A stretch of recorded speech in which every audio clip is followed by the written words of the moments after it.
Welcome to Tripura Info News Update. প্রাক্তন কেন্দ্রীয় প্রতিমন্ত্রী ও প্রবীণ বিজেপি নেত্রী প্রতিমা ভৌমিক সাম্প্রতিক সোশ্যাল মিডিয়া পোস্টের জেরে আবারও রাজনৈতিক আলোচনার কেন্দ্রবিন্দুতে উঠে এসেছেন।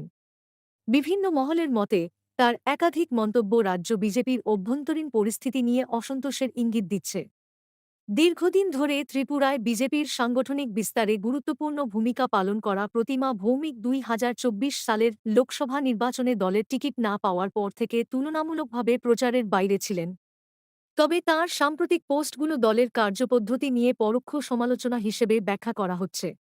যদিও বিজেপির পক্ষ থেকে এ বিষয়ে কোনো আনুষ্ঠানিক প্রতিক্রিয়া জানানো হয়নি, রাজনৈতিক মহলে এই ঘটনাকে ঘিরে নতুন করে জল্পনা শুরু হয়েছে।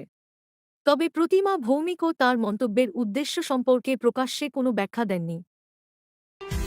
যারা আছে সবাই এখন বেনিফিশিয়ারি, 2018 আগে না 2020-এর আগে বিজেপি যারা ছিল তারা এক বিজেপিতে নেই, দেখা যায় না। তারা আশেপাশে করে সবাই বেনিফিশিয়ারি। বিএমএস সঙ্গে যদি একটা লড়াই লাগে, রিভেঞ্জ ওরা নিতে পারবে না। কেউ যদি আমাকে কিছু বলে পরে নেব, কোনো অসুবিধা নেই। আমরা যা ইচ্ছে তাই করব।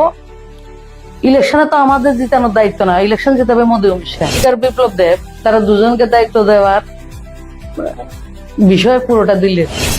এখন তো বিজেপি খুব ইজিতে হয় এবং আমাদেরকেও বলে অনেকের সময় বিজেপি করা কঠিন। আমার কাছে আসি বলে না, পাশাপাশি লোকদেরকে বলে, এমন লোকে বলে যে বিজেপি সম্বন্ধে কিছু জানে না, শুধু রোজগার করে, বিজেপিটাকে বিক্রি করে। আমার কাছে এসে জিজ্ঞেস করে বিজেপি করা কাকে বলে, সাইক্লোপিডিয়া বিজেপির স্টেটের। প্রদেশ কমিটিতে থাকতে হবে, কথা আছে নাকি? প্রদেশ কমিটিতে না থাকলে আমি পার্টি না, আমি বিজেপি করে না। অলিম্পিকের মধ্যে আবার অ্যাডভাইজারি চেয়ারম্যান হচ্ছে রতন সাহা। অলিম্পিকের প্যাট্রন হচ্ছে আমার মুখ্যমন্ত্রী, যিনি রাজ্যের মুখ্যমন্ত্রী, ওনাকে আবার অলিম্পিকের প্যাট্রন হতে হয়। ব্যাডমিন্টন অ্যাসোসিয়েশনের ওয়ার্কিং প্রেসিডেন্ট হচ্ছে রতন সাহা। আবার স্পোর্টস কাউন্সিলটাও রতন সাহা চালান।